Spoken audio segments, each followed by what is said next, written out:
I'm Liz, and in today's video I'm going to be doing my September wrap-up.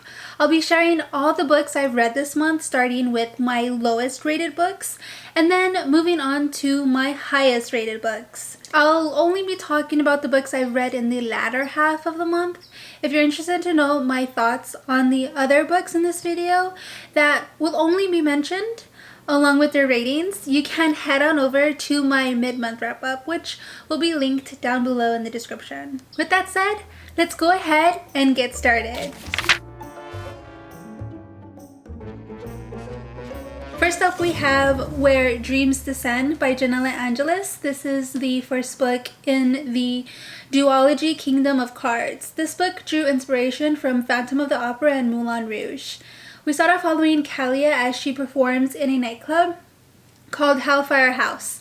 She is pretty much unhappy here and wants something more for her life. So she sets her sights on this mysterious city called Glorian and its magical competition, all of which can offer her a way to fulfill her dreams in performing as herself. There's a lot to like about this book. The beginning is really strong and the whole book is steeped in a whole lot of mystery. And there's a lot of interesting elements in this book, but a majority of the book meanders, and I kept putting this book down. But by the time I finished it, I had so many questions. I kind of do want to read the next book just so I can get some answers here, but I really wish there were more explanations in this first book. One thing that this book addresses is sexism, and it does so by having everyone opposed to female magicians, like it's a thing unheard of. So it's kind of surprising that while this sentiment is like really hammered into the whole story, our main character doesn't really have any trouble turning this notion on its head, which I guess is a good thing, but I would have preferred her to like struggle through these social obstacles because they were just way too easy for her to bypass. Another thing I noticed while reading was how detached I was to the other characters, especially when they would go missing. I didn't care. I was just like, it just didn't have any traction for me. So I ended up giving this book 3 stars out of 5 stars. Next we have The Witches Salem 1692 by Stacy Schiff. I read this so I could learn more about the Salem witch trials for a project I was working on. That video is up on my channel. I'll link it down below. Go check it out if you want to see me discuss the trials in depth. For the purposes of this video, though, I will solely be talking about how I felt about this book and whether it was a good source of information about this topic. I picked up this book because I am a fan of the author. However, this book was a hot mess. Okay, so let me explain this. First of all, this is a nonfiction book about the Salem witch trials during the 17th century. And the entirety of this book was a disorganized mess. There were a lot of players here and I felt like I didn't get what I needed. We were jumping from one person to the next and it was pretty much all over the place. This left me really unsatisfied and frustrated because I needed to take the information and organize it for my video. So it was a real chore to figure that out. This book is actually like pretty big too.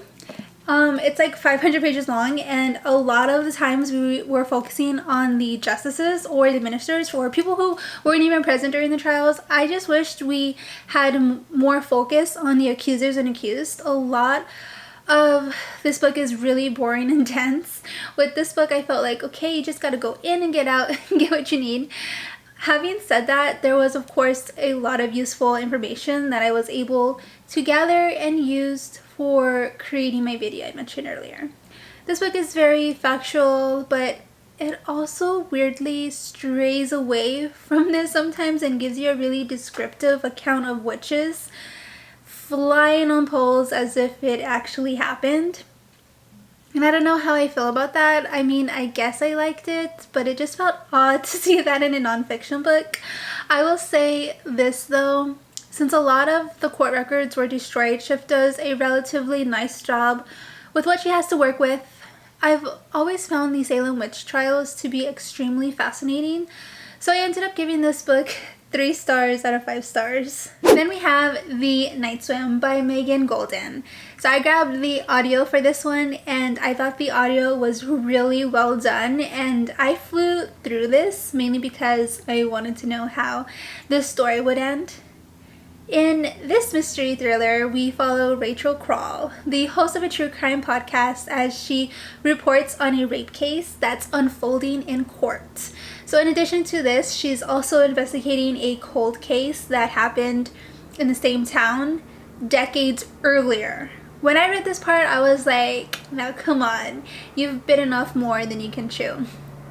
But as she's looking into what seems to be two very different cases, I liked watching her piece together clues and putting everything together. There's a lot of heavy topics covered in this book, things like sexual assault, rape, and victim blaming, and I thought it handled it well. But the book is very graphic and has a lot of violent descriptions and scenes like that, so I don't want to spoil anything, so I'll just leave it at that. I gave this book 3 stars out of 5 stars. Then we have The Year of the Witching by Alexis Henderson. This was a very atmospheric and ominous book. I gave this book 3.5 stars out of 5 stars. Then we have The 5th Season by N.K. Jemisin. So this book was a wild ride and definitely worth reading. I've never read anything like it. With earthquakes and seasons threatening to decimate entire civilizations, you are never truly safe. So in order to defend against such catastrophes, people use a group of people called Orangines, I think that's how you pronounce it, to sort of quell the quakes, but it can go both ways. They are just as dangerous and they can wreak havoc. So even though they are a necessity for survival as a group, they are oppressed. So there's definite social divides here. The magic system was really unique and really well developed. It was a lot to take in, but I think I got the gist of it. The way one of the POV is written is cool. Like, even though the author is telling you, okay, you're doing this, and then now you're doing this, it never feels like you're being told. It still always feels like it's just being shown to you. And it works really well. I thought that was like really neat. I thought all these storylines were compelling, but this book was so sad at times and straight up cruel as it deals with the abuse of children, but I admired it all the more for it. I love seeing the diversity and all the LGBT characters. I gave this book 4 stars out of 5 stars. Then there's Goddess of the Hunt by Tessa Dare. This was a really lovely book to read. I gave this book 4 stars out of 5 stars. Then we have Plain Bad Heroines by Emily M. Danforth. This is an arc and it's set to release on October 20th, I believe. This was a great sapphic novel filled with romance and horror, written in a way that draws you in with humor. I give this book 4 stars out of 5 stars. Next is Shogun by James Clavell. This is a historical fiction set in Japan during the 17th century. I love this book. I gave it 4 stars out of 5 stars. Then we have Anne of Green Gables by L.M. Montgomery. So this book was published in 1908 and it is a very popular classic that I'm glad to have finally read. This book takes us on a journey where we follow Anne as she grows up from being a very articulate little girl to a very thoughtful teenager. I love reading this mostly because everything Anne said carried so much meaning and her intuitions about being considerate of others was so endearing. Her tenacity and boldness often gets her in trouble and you can see her learning from her mistakes and growing as a person as she learns and carving out her own experiences.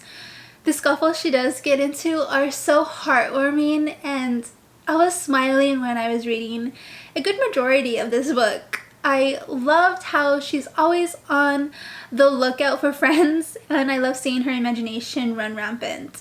This was a fun and delightful read. I gave this book 5 out of 5 stars. This brings me to my most favoriteest fantasy book ever, and that is The Way of Kings by Brandon Sanderson. So I first read this about 3 years ago and I just fell in love with this world. I decided to pick it up again and I'm planning on rereading the rest of the books in the series as well, in anticipation of the 4th book coming out called Rhythm of War. I already pre-ordered it and I can't wait to have it in my hands. But I'm not necessarily in a rush because I just love being in this world. So the way that I read this book, I audiobooked a majority of the book, but then I would also switch to physically reading it. The world building in this book covers dozens of topics while still maintaining an enjoyable plot pacing. There is mystery about the weather, vegetation, creatures, weapons, armors, and so much more. This is just like a fantasy masterpiece. There are also several interlude chapters I enjoyed because although most are side stories with a slice of life feel, they expand the knowledge of the world. I also enjoy the structure of this book and the series. There are various character viewpoint chapters, and within those viewpoints there is also a significant amount of flashback viewpoint chapters as well. Using this format, Sanderson gives us explanations for how the character is and who they are in the beginning. But not only that, he also dives into how they were different people further before that and how they changed. I think the book also has great success in conflict development. There are many types of conflict presented in this book. There is conflict regarding politics, morality, financials, ego, identity, trust, and more.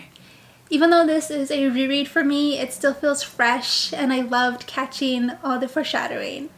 Obviously, this was a 5-star read for me. After I finished reading this book, I was like, let's go again. So I picked up the graphic audio for this book and it was amazing.